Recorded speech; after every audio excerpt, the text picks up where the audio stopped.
हम लोग मॉड्यूल 3 कर चुके हैं। मॉड्यूल 3 में 2 एक्ट बाकी रह गया था। पहला था फॉरेस्ट एक्ट, दूसरा था फॉरेस्ट कंजर्वेशन एक्ट। ये दोनों हम लोग अभी कवर करेंगे तो हमारा मॉड्यूल 3 कंप्लीट हो जाएगा। इसके बाद हम लोग मॉड्यूल 4 करने वाले हैं। मॉड्यूल 4 में 7-8 रूल्स है। एक्ट के जैसा ही होता है सेम वो भी, ठीक है। उसमें भी सब कुछ सेम रहता है एक्ट जैसा। हम लोग वो भी पूरा कवर करने वाले हैं। तो सबसे पहला है हमारा इंडियन फॉरेस्ट एक्ट 1927। इसके अंदर हम लोग इम्पोर्टेंट डेफिनेशन की बात करेंगे। तो सबसे पहला है कैटल। कैटल क्या होता है? तो cattle includes elephant, camels, buffalo, horses, mares, gelding, ponies, fillies, mules, asses, pigs, ठीक है, शिप, गॉट्स, किड्स। जो भी जीव जंतु जो जंगल में भी घूम सकते हैं, ठीक है, या जो पालतू एनिमल है जो कैटल में आता है, ठीक है, वो सारा कैटल के अंदर कवर होता है। तो बेसिकली ये देखो एग्जांपल कितना इजी है। Includes elephant, camel, buffalo, horse's, pigs, ship, got, ठीक है। तो ये सारे कैटल के अंदर कवर होते हैं, ऐसा इंडियन फॉरेस्ट एक्ट का मानना है। दूसरा है आपका forest officer. Forest officer means any person whom the state government appoint to carry out all or any of the purpose of this act or to do anything required by this act। इस act के अंदर state government ने जो भी काम दिए होंगे इस एक्ट के लिए, ठीक है, इंडियन फॉरेस्ट एक्ट के लिए, उस काम को वो जो बनता है जिसको अपॉइंट करेगा स्टेट गवर्नमेंट, वो उसको फुलफिल करेगा, ठीक है। और उस काम को खत्म करने के लिए जो भी रिक्वायरमेंट होता है, गवर्नमेंट उस रिक्वायरमेंट को पूरा करने के लिए जिस पर्सन को अपॉइंट करता है वो होता है फॉरेस्ट ऑफिसर, ठीक है। अगला है define forest offence. Forest offence के बारे में आपसे पूछा जा रहा है। Forest offence means any offence punishable under this act और under any rule made thereunder, ठीक है। इस एक्ट के अंदर जो भी ऑफेंस दिए गए हैं वो फॉरेस्ट ऑफेंस होंगे, ठीक है। क्यों? क्योंकि हम फॉरेस्ट एक्ट पढ़ रहे हैं, तो फॉरेस्ट एक्ट में फॉरेस्ट के रिलेटेड ही ऑफेंस होगा ना, बराबर। तो फॉरेस्ट ऑफेंस का मतलब कि फॉरेस्ट एक्ट के अंदर जो भी ऑफेंस दिए गए हैं वो फॉरेस्ट ऑफेंस होंगे। अगला है आपका फॉरेस्ट प्रोड्यूस, ठीक है। तो फॉरेस्ट प्रोड्यूस का मतलब क्या? फॉरेस्ट से जो भी प्रोड्यूस हो रहा है, जो भी निकल रहा है, वो होता है फॉरेस्ट प्रोड्यूस, ठीक है। देखिए define forest produce includes found in, ठीक है, और ब्राउट फ्रॉम ए फॉरेस्ट। चाहे आपने फॉरेस्ट से लाया है, ठीक है, या फॉरेस्ट में वो मिलता है, वो फॉरेस्ट प्रोड्यूस होगा, ठीक है। जैसे क्या? Timber, cashew, wooden oil, resin, ठीक है। इसके बाद है flower, mahua seed, trees, leaves, flower, fruits, all other parts of produce not here in before mention of trees, plant not being trees, including grass, creeper, reeds, moss, and all parts of produce of such plant, wild animal, skins, tusk, horn, bones, silk, cocoons, honey, wax, and all other parts or produce of animal, and peat, surface oil, rock, mineral, ठीक है, limestone, mineral oil, latrine, and all produce product of mines और quarries, ठीक है। तो जो भी जंगल में पाए जाते हैं, ठीक है, वो फॉरेस्ट प्रोड्यूस होता है। चाहे कोई महुआ सीड हो, ठीक है, या किसी एनिमल का स्किन हो, या वाइल्ड एनिमल हो, ठीक है, या कोई मिनरल ऑयल हो जो जंगल से निकलता है, ठीक है, जो सिर्फ जंगल में ही मिलेगा, वो फॉरेस्ट प्रोड्यूस कहलाता है, ठीक है। नेक्स्ट है आपका इंपॉर्टेंट ओनर, ठीक है। ओनर डिफाइंड अंडर सेक्शन 4 2 के सब क्लॉज 4 में 4 के ए में डिफाइन किया गया है ओनर को, ठीक है। Owner includes a court of ward in respect of property under the superintendence और चार्ज ऑफ सच कोर्ट, ठीक है, वो होगा ओनर। अगला है define river. River includes any stream, canal, creek और अदर चैनल्स, नेचुरल और आर्टिफिशियल, ठीक है। लास्ट है इसके अंदर इंपॉर्टेंट टिम्बर। टिम्बर क्या होता है? Timber includes trees, when they have fallen or have been felled, and all wood whether cut up or fashioned or hollowed out of any purpose or not, वो होता है timber. ठीक है, तो ये इंपॉर्टेंट डेफिनेशन था आपका इंडियन फॉरेस्ट एक्ट के अंदर। अब इसके बाद हम इंपॉर्टेंट पढ़ने वाले हैं कि इंडियन फॉरेस्ट एक्ट के अंदर फॉरेस्ट को कितने भागों में बांटा गया है। ठीक है, तो इंडियन फॉरेस्ट एक्ट के अंदर 3 टाइप के फॉरेस्ट होते हैं। ठीक है, फॉरेस्ट को 3 भागों में बांटा गया है। सबसे पहला है रिजर्व फॉरेस्ट, दूसरा है प्रोटेक्टेड फॉरेस्ट, तीसरा है विलेज फॉरेस्ट। पहला है reserve forest.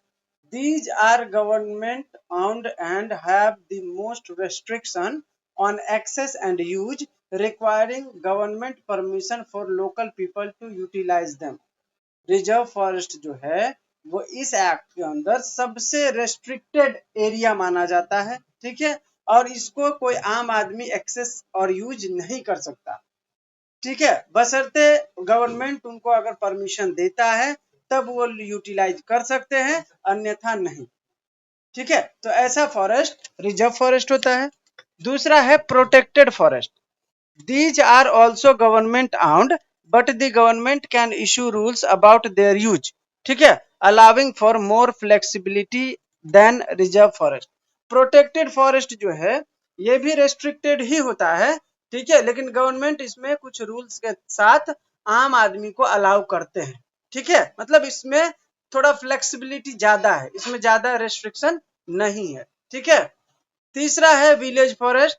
These forests are assigned to the village community by the government, giving local community a greater role in their management. ठीक है, विलेज फॉरेस्ट का मतलब है कि जो भी विलेज के कम्युनिटी है गवर्नमेंट उनको दे देता है कि भाई देखो मैं तुमको सौंप तो रहा हूँ, लेकिन इसमें जो भी पेड़ लगाना हो काटना हो वो सब आप देखना, नुकसान ना पहुंचे ये भी आपकी जिम्मेदारी रहेगी। लेकिन जो भी विलेजर्स हैं वो उसका पूरा उपयोग कर सकते हैं, उसमें से पत्थर लाना हो, लकड़ी लाना हो, जंगल जानवरों को चराना हो, जो भी उनको करना है वो विलेजर उसमें कर सकते हैं। ठीक है, तो ये 3 टाइप के फॉरेस्ट होते हैं, ये पूछा भी गया है और मेरे इंपॉर्टेंट 50 में इसको मैंने सवाल के तौर पर भी लिया है। ठीक है, अगला है under the Indian Forest act penalties for offences. ठीक है, अगर कोई ऑफेंस होता है इस एक्ट के अंदर तो उसके लिए क्या क्या पनिशमेंट है। Under the Indian Forest Act of 1927 penalties for offences include imprisonment up to 6 months, fines up to 500 or both, depending on the nature of the offense, with potential for increased penalties in certain circumstances. ठीक है, इस act के अंदर minimum 6 महीने का jail और कम से कम 500 रुपए का जुर्माना या दोनों हो सकता है। डिपेंड करता है कि उसने जो ऑफेंस किया है उसका नेचर क्या है। ठीक है, अब हम नीचे देखते हैं penalties contravention of notification of rule. ठीक है, गवर्नमेंट ने कोई नोटिफिकेशन निकाला, ठीक है, कि भाई अब इस रिजर्व फॉरेस्ट में या कोई भी फॉरेस्ट में यहाँ पे आप टीज जो ट्रीज होते हैं उसको डैमेज नहीं कर सकते, या आप कैटल को इसके अंदर नहीं ला सकते। ठीक है, बावजूद इसके वहाँ के जो विलेजर्स होते हैं वो पेड़ काट देते हैं या किसी भी तरीके से कैटल को वहाँ पे वो चराते हैं। ठीक है, तो आपने क्या किया है, आपने रूल को ब्रेक किया है। तो ऐसी परिस्थिति में अगर आपने रूल को ब्रेक किया है तो कम से कम 6 महीने का सजा, ठीक है, और फाइन जो है 500 रुपया या दोनों हो सकता है। ठीक है, ये मैंने ऊपर में आपको बता दिया था। अब कुछ स्पेसिफिक अपराध हैं जिसके लिए स्पेसिफिक ऑफेंसेज हैं। क्या है, जैसे burning fire, leaving burning fire near reserve trees और in protected forest can lead to a penalty up to 5000 rupees plus compensation for damage. ठीक है, कोई रिजर्व एरिया है, ठीक है, कोई रिजर्व फॉरेस्ट है या प्रोटेक्टेड फॉरेस्ट है, अब आप वहां के आजू बाजू में कहीं फायर जलाते हो, आग जलाते हो सकता है ना वो आग फायर वो फॉरेस्ट में भी जाके लग जाए, करेक्ट, तो कितना नुकसान हो सकता है। तो इस नुकसान से बचने के लिए अगर कोई भी बंदा आग जलाता है रिजर्व फॉरेस्ट के आजू बाजू में जो कि प्रोटेक्टेड है तो उसके ऊपर 5000 तक का जुर्माना लगाया जा सकता है। अगर डैमेज होता है तो उसके लिए कंपनसेशन भी लिया जा सकता है। ठीक है, felling trees, dragging timber, damaging trees reserved under section 30 by felling और dragging timber can result in a penalty of 5000 plus compensation. ठीक है, अगर आप किसी भी तरीके से पेड़ को डैमेज करते हो, जो कि मैंने ऊपर बताया था, बराबर, तो इसके लिए आपको 5000 तक का जुर्माना और कंपनसेशन अलग से।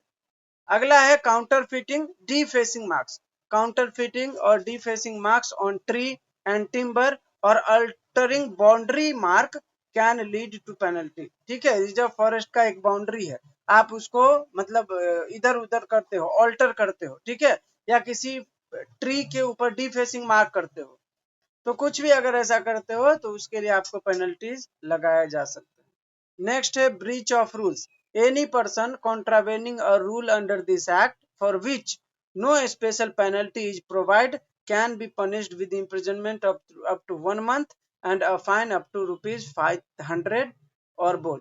इस एक्ट के अंदर कोई रूल ब्रेक करने के लिए अगर कोई पेनल्टी नहीं है तो उसको कम से कम एक महीने का जेल और 500 रुपए का जुर्माना या दोनों लगाए जा सकते हैं।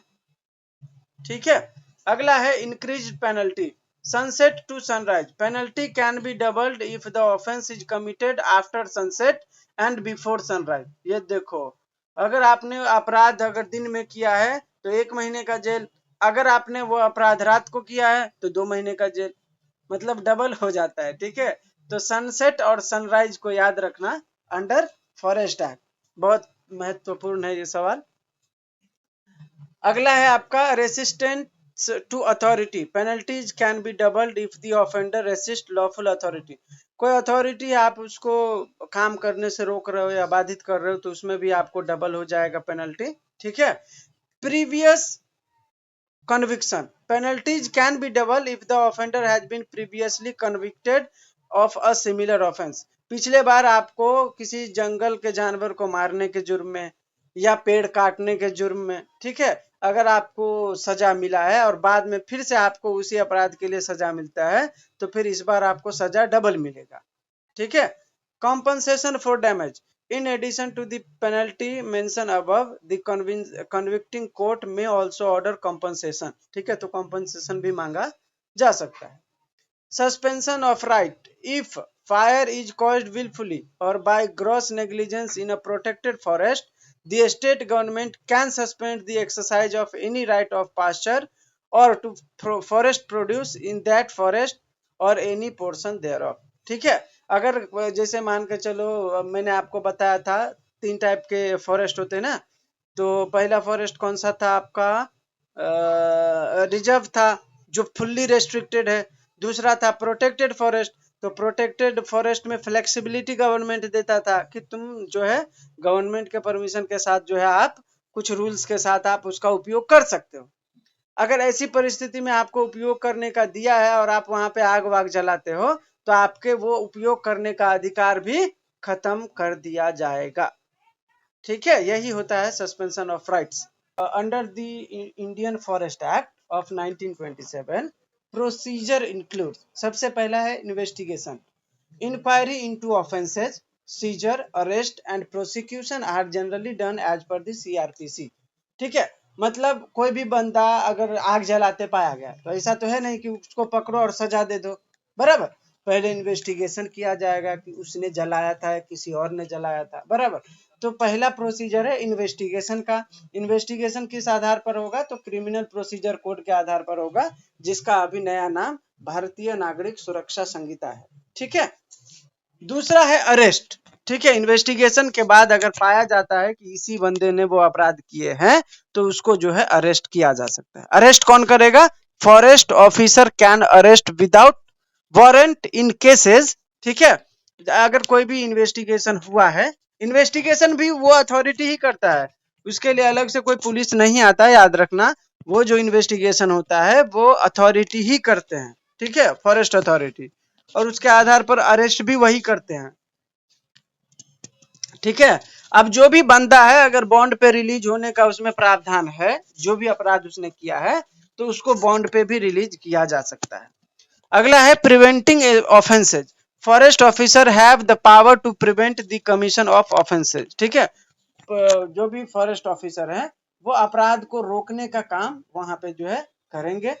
इसके बाद है summary trial. Certain offences can be tried summarily offences by authority government department. अब देखिए इसमें जो भी ऑफेंस होगा आपका कौन सा ये फॉरेस्ट एक्ट के अंदर, वो समरी ट्रायल होगा उसका, ठीक है। उसका पूरा डीप में ट्रायल नहीं होगा, समरी ट्रायल मतलब समराइज वे में, किसने किया इसको उठाओ पूछो क्या हुआ ये फटाक से जजमेंट। समरी ट्रायल का मतलब चटपट खत्म, पूरा वो लंबा नहीं चलने वाला। समरी ट्रायल का मतलब समरीली, ठीक है। अब कुछ ये जो ऑफेंसेज हैं वो गवर्नमेंट अथॉरिटी के द्वारा भी किया जाता है, ठीक है, या गवर्नमेंट डिपार्टमेंट के द्वारा भी किया जाता है। देखिए if an offence is committed by a government department और authority, the head of the department or the person in charge is deemed guilty and liable to be punished, ठीक है। जो भी गवर्नमेंट डिपार्टमेंट है अगर उसके ऊपर जो भी चार्ज लगा है अगर वो गिल्टी पाया जाता है तो उसको पनिशमेंट मिलेगा। all officers all offenses under this act other than those compoundable are non bailable, ठीक है। अगर इस एक्ट के अंदर कुछ ऐसे अपराध हैं जो कंपाउंडेबल है, उस कंपाउंडेबल विशेष को छोड़ के सारा अपराध जो है नॉन बेलेबल होगा, ठीक है।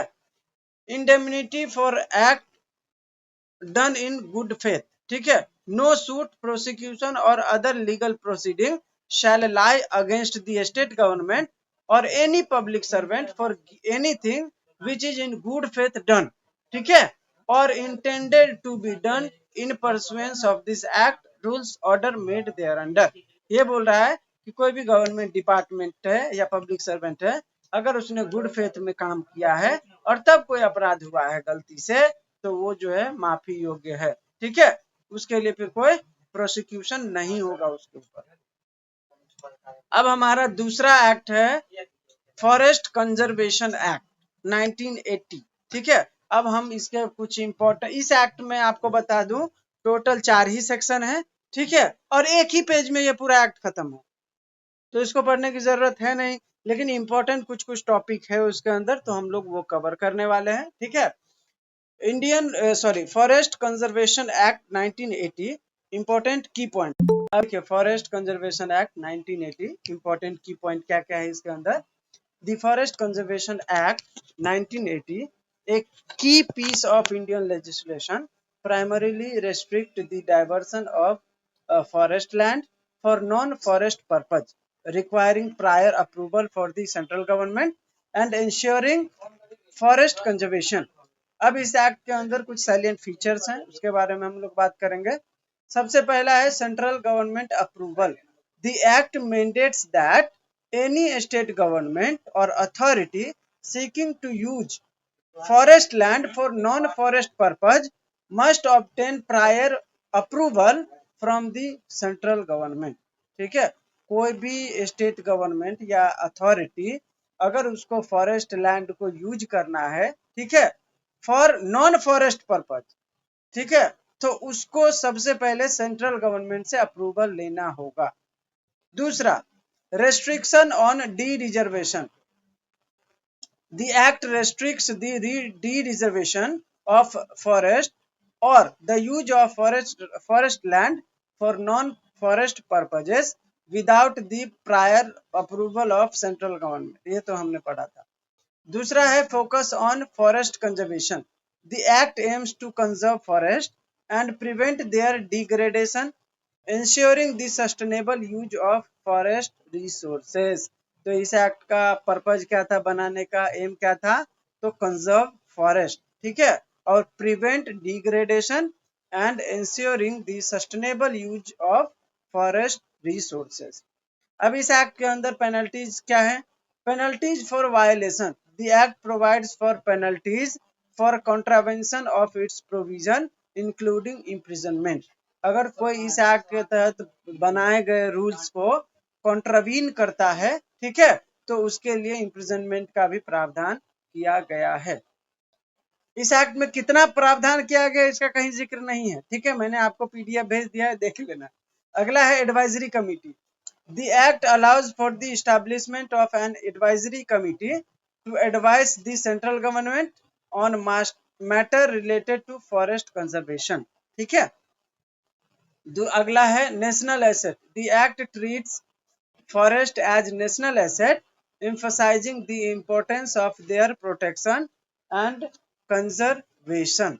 ठीक है, तो इस एक्ट के अंदर फॉरेस्ट को क्या कहा गया है, नेशनल एसेट कहा गया है, इसीलिए इसके प्रोटेक्शन और कंजर्वेशन को महत्वपूर्ण माना गया है।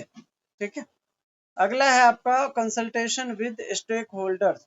The act mandates consultation with the state government and tribal communities before approving the diversion of forest land. ठीक है, फॉरेस्ट लैंड पर कुछ भी अगर करना है तो वो स्टेट गवर्नमेंट से कंसल्टेशन लिया जाएगा। वहां पे जो भी आजू बाजू में ट्राइबल कम्युनिटीज रहते हैं उनका भी अप्रूवल लिया जाता है। Compensatory afforestation. The act require compensation for the loss of forest cover due to diversion with funds used for afforestation and reforestation activities। ठीक है, नेक्स्ट है appeals. Appeal from the decision under the act lie with national green tribunal. इस act के अंदर कोई भी offence का अगर पनिशमेंट या ऑर्डर पास होता है तो उस ऑर्डर को आप अपील में जाने के लिए नेशनल ग्रीन ट्रिब्यूनल में जा सकते हो। ठीक है, अगला है आपका, यहां से मॉड्यूल 4 शुरू होता है। ठीक है, सबसे पहला है मॉड्यूल 4 में आपका नेशनल ग्रीन ट्रिब्यूनल एक्ट। ठीक है, अब मैंने अभी आपको बताया था हम लोग किसी भी एक्ट को या रूल को पढ़ेंगे तो सबसे पहले हम इम्पोर्टेंट उसके अंदर डेफिनेशन पढ़ेंगे, फिर उसके अंदर कोई अथॉरिटीज रहेंगे उसके बारे में हम पढ़ेंगे, फिर हम प्रोसीजर पढ़ेंगे, कोई भी ऑफेंस में पेनल्टी कैसे दिया जाता है, और लास्ट में हम पढ़ेंगे पेनल्टी और इम्प्रिजनमेंट। ठीक है, तो सबसे पहला है हमारा नेशनल ग्रीन ट्रिब्यूनल एक्ट 2010। इसके अंदर इंपॉर्टेंट डेफिनेशन है, सबसे पहला है एक्सीडेंट। ठीक है, accident means an accident involving A fortuitous or sudden or unintended occurrence while handling any hazardous substance or equipment or plant or vehicle resulting in continuous or intermittent or repeated exposure to death or injury to any person or damage to any property or environment, but does not include an accident by reason only of war और civil disturbance. ठीक है, तो इसके अंदर बोल रहा है कि एक्सीडेंट का मतलब क्या होता है, बाय नेग्लिजेंटली हम किसी को ठोक देते हैं ना, ऐसा। ठीक है, तो इस एक्ट के अंदर ये जो नेशनल ग्रीन ट्रिब्यूनल है उसके अंदर ऐसा नहीं है। इसके अंदर है जैसे आप कोई फैक्ट्री लगाए, ठीक है, और कुछ हजार्डस सब्सटेंसेस हैं, ठीक है, आपने उसको केयर नहीं किया, ठीक है, हैंडल करने में, तो उससे क्या हो सकता है, एक्सीडेंट हो सकता है। कोई इक्विपमेंट है, ठीक है, जिसको सही तरीके से अगर आप यूज नहीं करोगे तो एक्सीडेंट हो सकता है, बराबर। जैसे व्हीकल चलाते हैं, अगर आपने सही से व्हीकल नहीं चलाया तो एक्सीडेंट हो सकता है, बराबर। किसी को उससे इंजरी हो सकता है, कोई उससे मर सकता है, किसी को क्षति पहुंच सकता है। ठीक है, आपके किसी एक्सीडेंट से जैसे हजार्डस सब्सटेंस के आपने केयर नहीं किया तो उससे क्या एनवायरनमेंट भी नुकसान हो सकता है ना, एनवायरनमेंट का। तो ये सारा जो है इसके अंदर एक्सीडेंट के अंदर कवर होता है, लेकिन सिविल वॉर, ठीक है, और सिविल डिस्टर्बेंस इसके अंदर नहीं आता है। नेक्स्ट है आपका definition chairperson. Chairperson means the chairperson of the green tribunal. ठीक है, इस एक्ट के अंदर चेयरपर्सन का मतलब है कि नेशनल ग्रीन ट्रिब्यूनल का जो भी चेयरपर्सन होगा वो चेयरपर्सन होगा।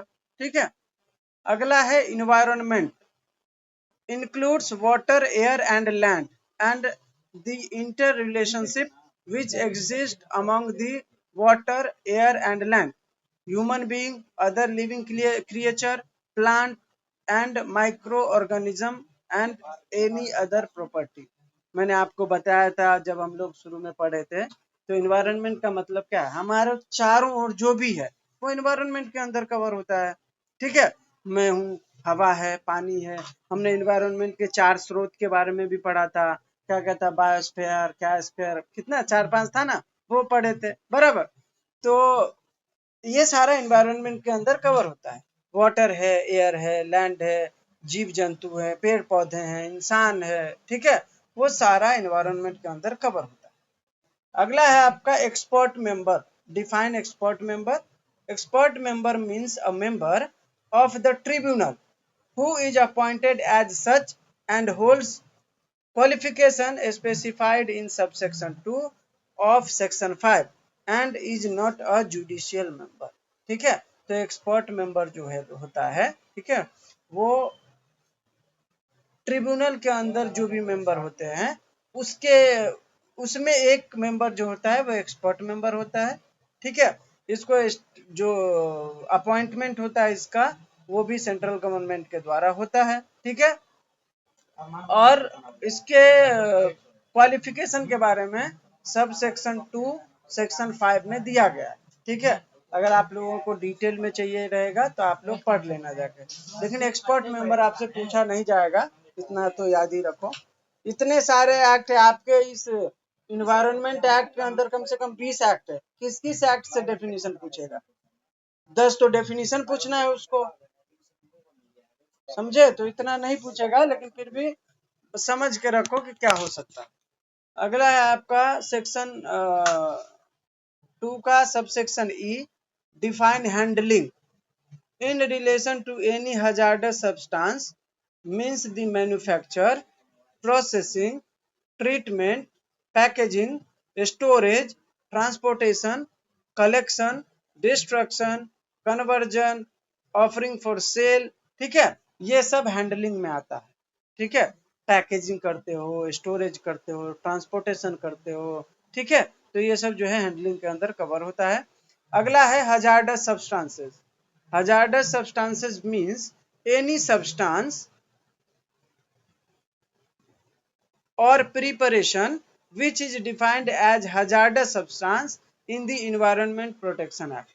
हम लोगों ने Environment Protection Act पढ़ा था, उसके अंदर जो है जो भी hazardous substance को डिफाइन किया गया है वही इस एक्ट के अंदर भी डिफाइन किया गया। ठीक है, तो hazardous substance का मतलब कोई भी ऐसा सब्सटेंस जो जिससे इंसान के या पर्यावरण का जो है नुकसान हो, ठीक है, क्षति पहुंचे, वो हजार्डस सब्सटेंस होगा। अगला है injury. Injury includes permanent, partial और टोटल डिसेबलमेंट और sickness resulting out of an accident. ठीक है, किसी एक्सीडेंट के द्वारा बॉडी के किसी पार्ट को या पूरे पार्ट को, ठीक है, डिसेबल हो जाना या सिकनेस आ जाना, ठीक है, ये इंजरी के अंदर कवर होता है। नेक्स्ट है आपका पर्सन। ठीक है, पर्सन कौन होगा? पर्सन का मतलब होता है person includes an individual, Hindu undivided family, company, firm, association, trustee, local authority, ये सारा पर्सन के अंदर कवर होता है। ठीक है, अब इस एक्ट के अंदर जो ये अथॉरिटीज हैं, ठीक है, हम उसके बारे में पढ़ने वाले हैं। Authorities under NGT, national green tribunal. सबसे पहला है सेक्शन 3 में इस्टेब्लिशमेंट ऑफ ट्रिब्यूनल। सबसे पहले ये एक्ट बोलता है कि इस एक्ट के अंदर आपको अथॉरिटी बनाना है तो सबसे पहले एक ट्रिब्यूनल बनाओ। ठीक है, अब देखिए, the central government shall by notification establish with effect from such date as may be specified a tribunal to be known as the National Green Tribunal to exercise the jurisdiction, power and authority conferred on such tribunal by or under this act। ठीक है, तो ये बोल रहा है कि central government by notification in official gazette, ठीक है, वो नेशनल ग्रीन ट्रिब्यूनल का जो है गठन करेंगे, इस्टेब्लिशमेंट करेंगे। दूसरा, कंपोजिशन ऑफ ट्रिब्यूनल। सेक्शन 4 में ट्रिब्यूनल के अंदर कंपोजिशन के बारे में बताया कि कौन कौन हो सकता है। ठीक है, composition of tribunal section 4, the tribunal shell consist of a full time chairperson, same है, ठीक है, एक चेयरपर्सन होगा इसके अंदर भी, not less than 10 but subject to maximum of 20 full-time judicial member as the central government may from time to time notify। ठीक है, 10 10 से कम नहीं होना चाहिए, और जो मैक्सिमम 20 तक जा सकता है जुडिशियल मेंबर होंगे कहाँ पे, ट्रिब्यूनल के अंदर। तो एक चेयरपर्सन, 10 से 20 जो है जुडिशियल मेंबर। आगे देखते हैं, not less than 10 but subject to maximum of 20 full time expert member, वो भी सेंट्रल गवर्नमेंट अपॉइंट करेगा। ठीक है, तो 10 से 20 जो है वो जुडिशियल मेंबर होगा, 10 से 20 जो है वो एक्सपर्ट मेंबर होगा। अगला है, the chairperson of tribunal may if considered necessary invite any one और more person having specialised knowledge and experience in a particular case before the tribunal to assist the tribunal in that case. ठीक है, तो basically आप लोगों को पता होगा friends of the court होता है ना, क्या बोलते हैं उसको यार लीगल टर्म में,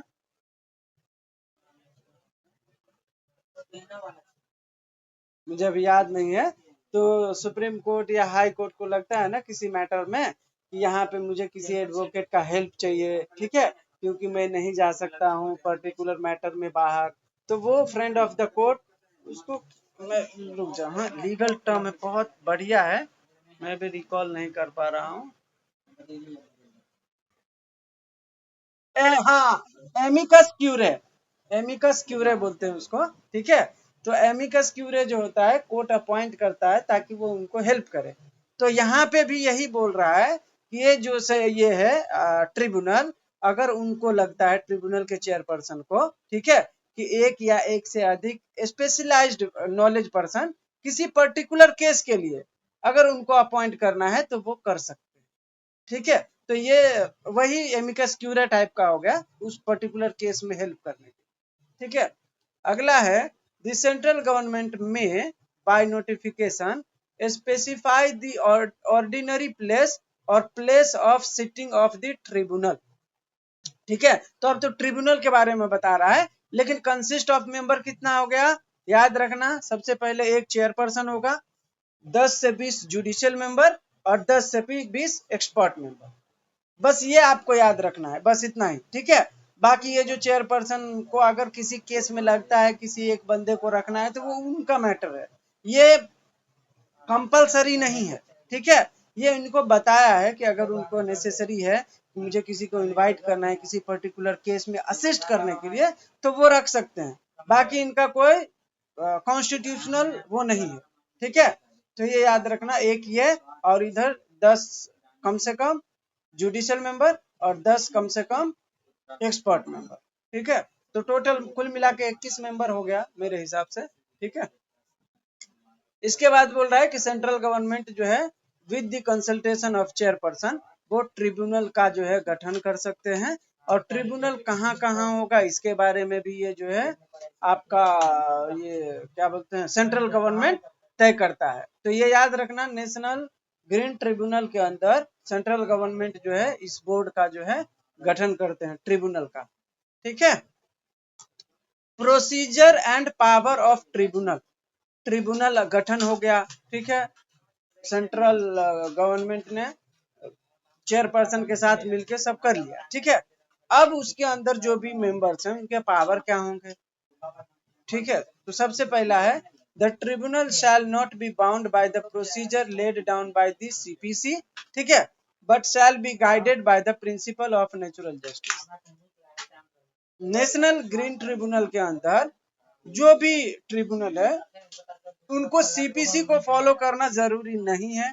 ठीक है, उनको सिर्फ ये याद रखना है कि नेचुरल जस्टिस मतलब कि दोनों का सुने, किसी एक पक्ष में फैसला ना हो, ठीक है, बायसनेस ना हो। ठीक है, तो ये बात उनको बस याद रखना है, बाकी उनको सीपीसी को फॉलो करने की जरूरत नहीं। दूसरा है, subject to the provision of this act the tribunal shall have the power to regulate its own procedure. ठीक है, इस एक्ट के अंदर ट्रिब्यूनल के पास पावर है कि वो अपना एक प्रोसीजर बनाए और वो उसी से रेगुलेट हो। ठीक है, उनको किसी अलग एक्ट से किसी अलग रूल से फॉलो करने की जरूरत नहीं है, उनको खुद का एक रेगुलेशन बनाना है तो वो बना के उसको प्रोसीड कर सकते हैं। तीसरा है, the tribunal shall also not be bound by the rules of evidence content in the Indian evidence act.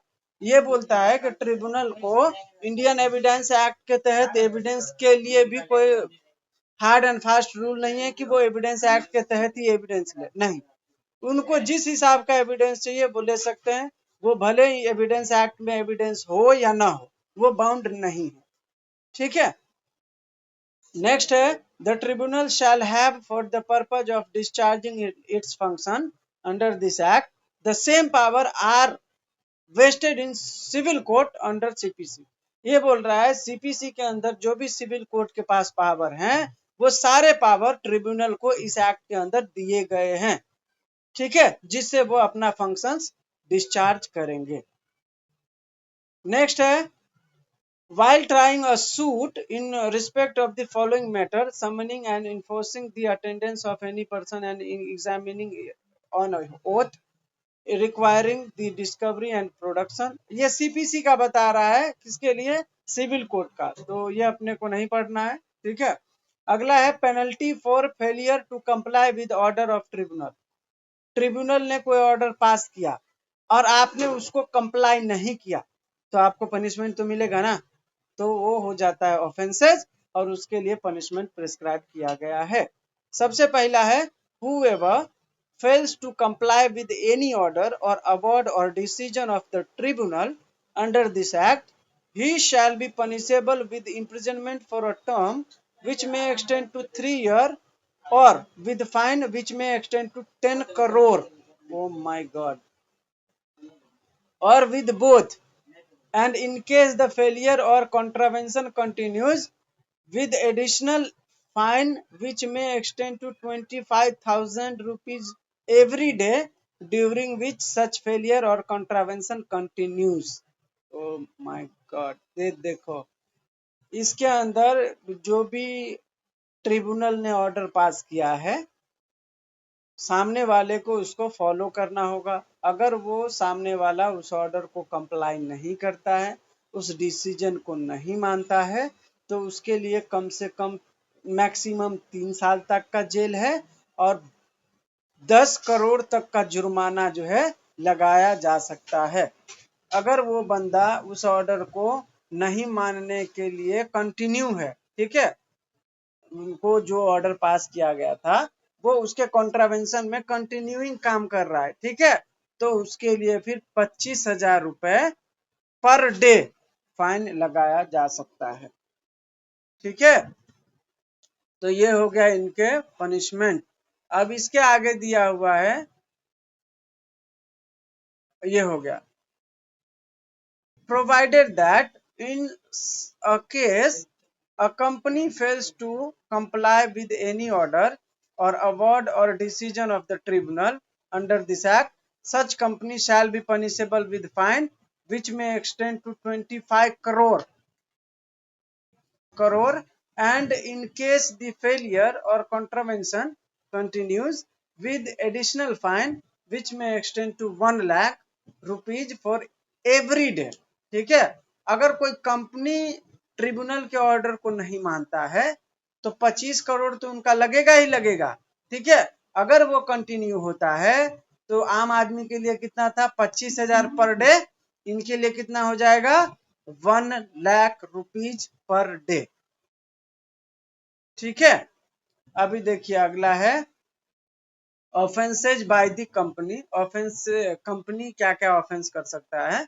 Where any offence under this act has been committed by company, every person who at the time of the offense was committed was directly in charge of and was responsible for the company for the conduct of the business of the company, as well as the company shall be deemed to be guilty of the offense and shall be liable to be proceeded against the punished accordingly।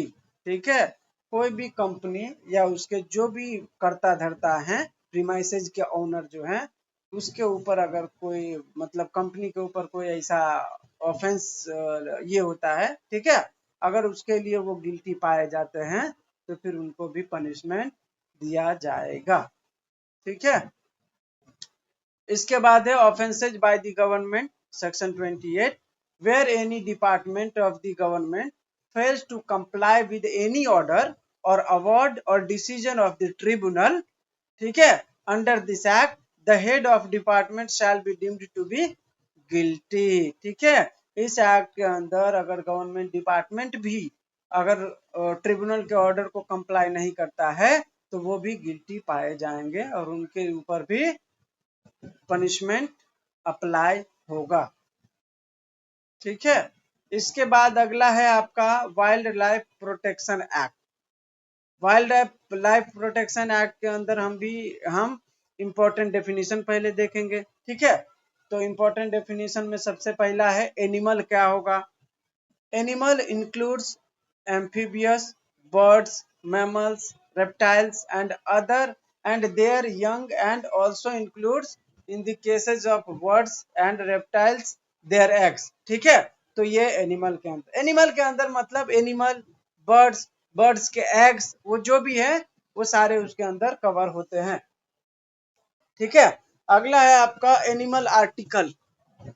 Animal article means an article made from any captive animal or wild animal other than vermin and includes an article object in which the whole or any part of such animal has been used, ठीक है। तो animal article का मतलब क्या होता है, जैसे animal article का मतलब मैं आपको बताऊं तो जैसे आप लेदर बैग, ये क्या है, लेदर बैग एनिमल आर्टिकल से ही बनता है ना, ठीक है।